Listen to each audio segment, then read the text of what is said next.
कहानी की शुरुआत में हम सैरी को देखते हैं। वह ट्रूडी के घर में होती है। दोनों लोग मिलकर एक डरावनी मूवी देखने वाले हैं। वह लोग आपस में डिस्कस करने लगते हैं कि कौन सी मूवी वह लोग देखें। फिर हम देखते हैं ट्रूडी फेसबुक पर किसी से बात कर रही होती है। दरअसल वह घोस्ट फेस से बात कर रही है। ट्रूडी इग्नोर करने लगती है, लेकिन उसे नहीं पता कि घोस्ट फेस उसी के घर में है। घोस्ट फेस ने ट्रूडी को मार दिया और दूसरे घोस्ट फेस ने सैरी को मार दिया। और यह इंट्रो था स्टेप 6 का। यानी कि यह स्टेप 6 की मूवी चल रही है और मूवी देख रही हैं क्लोई और रेचल। जी हाँ, मूवी के अंदर मूवी देख रही हैं।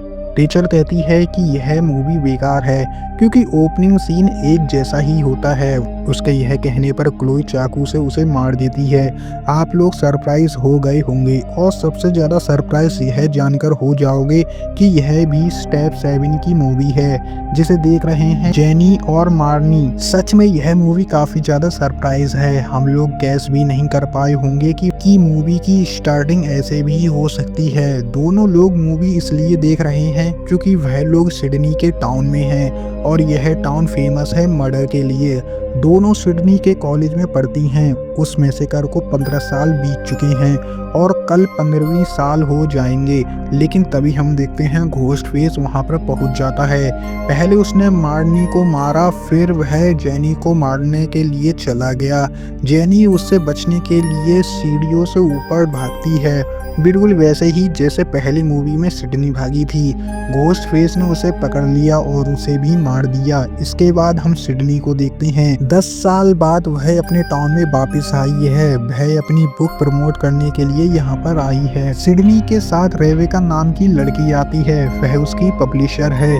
अब हम डुई को देखते हैं जो अब शेरिफ बन चुका है। हम उसकी वाइफ गेल को भी देखते हैं। इसके बाद हम 3 हाई स्कूल लड़की को देखते हैं, जिल, करवी और ओलिविया। जिल सिडनी की कजन है। खैर थोड़ी देर बाद जेनी के मोबाइल से उसको कॉल आती है।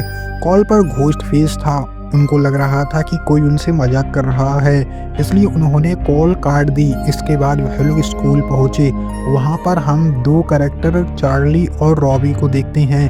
हम जिल के बॉयफ्रेंड ट्रेवर को भी देखते हैं। फिलहाल इन दोनों के बीच में ब्रेकअप चल रहा है। इसके बाद हम गेल को देखते हैं। गेल एक राइटर है जैसा कि हम जानते हैं, लेकिन उसके पास अभी कोई भी आइडिया नहीं आ रहा और ऊपर से उसे कंपटीशन देने के लिए सिडनी ने भी बुक लिखना स्टार्ट कर दिया है। वह पहुंच जाती है सिडनी के पास और पीछे पीछे डुई भी पहुंच जाता है। डुई जेनी के घर से यहाँ पर आया है। वह सभी को बताता है कि कल रात उसका मर्डर हो गया था।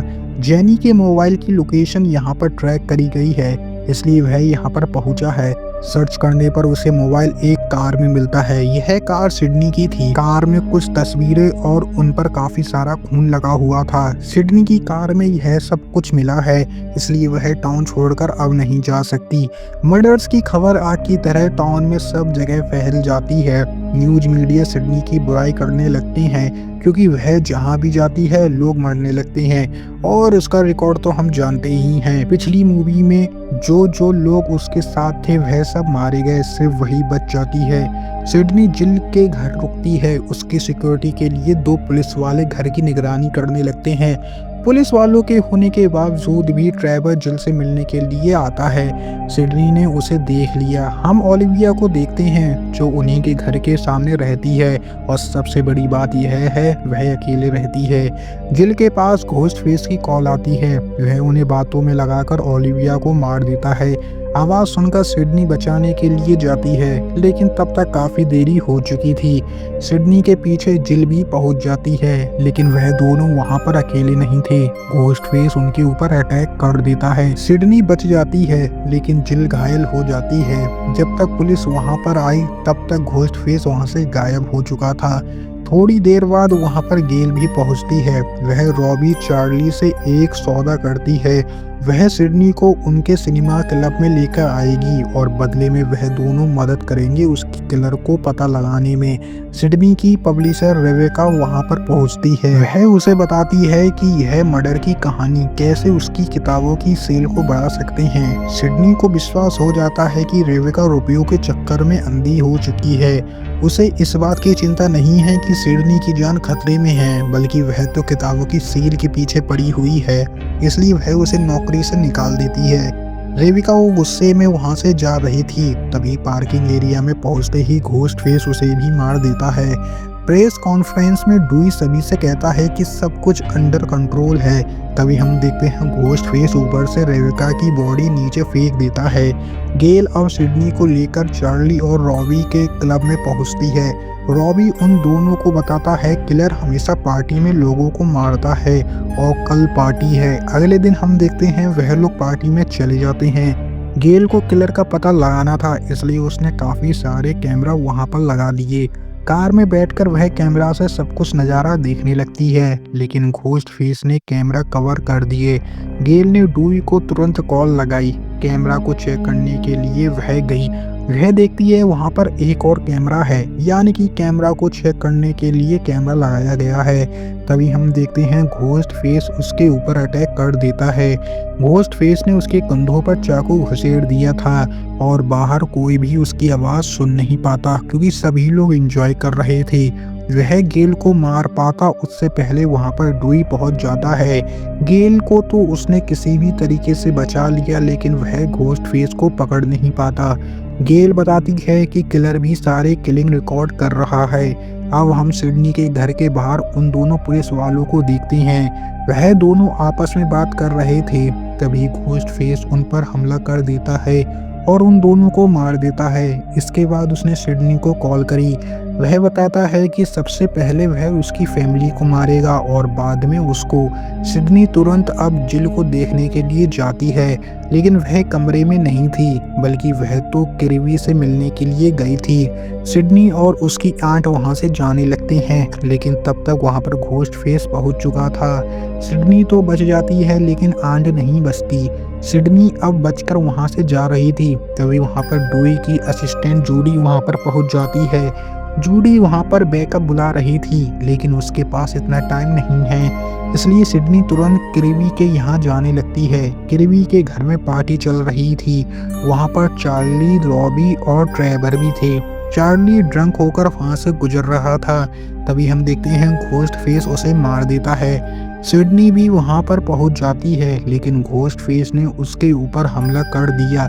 सिडनी ने जिल को छुपा दिया और वह खुद घोस्ट फेस से छुपने की कोशिश करने लगती है। उसने डुई को कॉल करके बता दिया था कि वह कहां पर है। लोकेशन मिलते ही डुई वहां के लिए निकल जाता है। सिडनी को किरवी मिलती है, फिर वह दोनों एक कमरे में जाकर छुप जाती हैं। खिड़की के बाहर वह लोग चार्ली को देखते हैं। वह मदद मांग रहा था, लेकिन उसके हाथों पर खून लगा हुआ है, इसलिए उन दोनों ने उसकी मदद नहीं की, क्योंकि उन लोगों को लग रहा है कि घोस्ट फेस वही है। फिर हम देखते हैं घोस्ट फेस वहां पर आता है और उसे मारकर एक कुर्सी से बांध देता है। फिर घोस्ट फेस ने उसको कॉल करी और उसके साथ एक क्विज गेम खेलने लगता है। चार्ली की जान बचाने के लिए किरवी को सही जवाब देना था। वह एक एक करके मूवी के किलर का वेपन का नाम पूछने लगता है। किरवी एक एक करके सभी का सही जवाब देने लगती है। किरवी इसके बाद तुरंत चार्ली को बचाने के लिए चली जाती है, लेकिन सबसे शौकीन बात, चार्ली ने उसके पेट में चाकू घुसेड़ दिया, क्योंकि असली किलर वह है। फिर उसने सिडनी को भी पकड़ लिया। सिडनी वहां से बचकर भागने लगी, तभी दूसरे घोस्ट फेस ने उसे पकड़ लिया। दूसरा घोस्ट फेस कोई और नहीं बल्कि उसकी कजन जिल है। अब उनका प्लान यह है कि वह सिडनी को मार देंगे और इसका ब्लेम ट्रेवर के ऊपर डाल देंगे। ट्रेवर के ऊपर ब्लेम लगाने का मतलब यह नहीं है कि वह उसे छोड़ देंगे। जिल उसे मार देती है, लेकिन असली सवाल तो यह है कि वह दोनों यह क्यों कर रहे हैं। जिल का मोटिव यह है कि वह सिडनी के फेम से जलती है। पूरे टाउन में सिडनी के चर्चे होते हैं और उसे यह बिल्कुल भी पसंद नहीं है। उसने यह प्लान इसलिए किया है ताकि नई सिडनी वह बन जाए और सारा फेम उसे मिल जाए, लेकिन चार्ली यह सब कुछ फन के लिए कर रहा है। उसका कोई भी मोटिव नहीं है। हम देखते हैं जिल ने चार्ली को मार दिया क्योंकि वह सारा फेम खुद ही रखना चाहती है। इसके बाद वह सिडनी को मार देती है। फिर वह ट्रेवर के नाखून से खुद के ऊपर स्क्रैच करवाती है, यानी सब कुछ सेटअप कर रही है। फिर वह अपने सिर को दीवार से फोड़ती है ताकि लोगों का विश्वास हो जाए कि वह एक विक्टिम है। तभी हम देखते हैं वहाँ पर पुलिस पहुँचती है और उसे अस्पताल ले जाया जाता है। मीडिया के लोग उसका इंटरव्यू लेने लगते हैं। ऐसा लग रहा है कि उसे फेम मिल चुका है। अस्पताल में वह एक फेक कहानी सुनाती है। तभी उसे मालूम पड़ता है कि सिडनी अभी भी जिंदा है। वह उससे सिडनी का पता पूछती है। डूई के जाने के बाद वह उठती है और सिडनी को मारने के लिए चली जाती है। डूई गेल से मिलने के लिए चला जाता है। वह जिल की बात गेल को बताता है कि जिल कह रही थी कि तुम्हारे कंधे में चाकू कौन सी जगह पर घुसा हुआ है, लेकिन उसे थोड़ा शक होता है क्योंकि जिल को कैसे पता कि उसके कंधे में चाकू किस लोकेशन पर लगा था। वह डूई को जिल को पकड़ने के लिए कहती है। हम देखते हैं जिल सिडनी को मारने की कोशिश कर रही थी। तभी हम देखते हैं वहाँ पर डूई पहुँच जाता है, लेकिन उसने डूई को बड़े आसानी से बेहोश कर दिया। वह अपना काम खत्म करने वाली थी, तभी वहाँ पर गेल पहुँच जाती है। जिल गेल को मारने वाली थी, तभी जूडी वहाँ पहुँचकर गेल को बचा लेती है। फिर जिल ने जूडी को शूट कर दिया। अब बारी थी गेल की, लेकिन सिडनी पीछे से आकर उसे शॉक कर देती है। जिल दोबारा से उठती है सिडनी को मारने के लिए, लेकिन सिडनी पहले से ही तैयार थी। वो उसे गोली मार देती है। उसके बाद बाकी लोग बच जाते हैं। जूडी भी यहाँ पर बच चुकी थी। जिल मारी गई और इसी के साथ हमारी मूवी यहीं पर ख़त्म हो जाती है। आई होप गाइस आपको मूवी पसंद आई होगी। मूवी पसंद आई हो तो वीडियो को लाइक करना, चैनल पे नए हो तो सब्सक्राइब करना।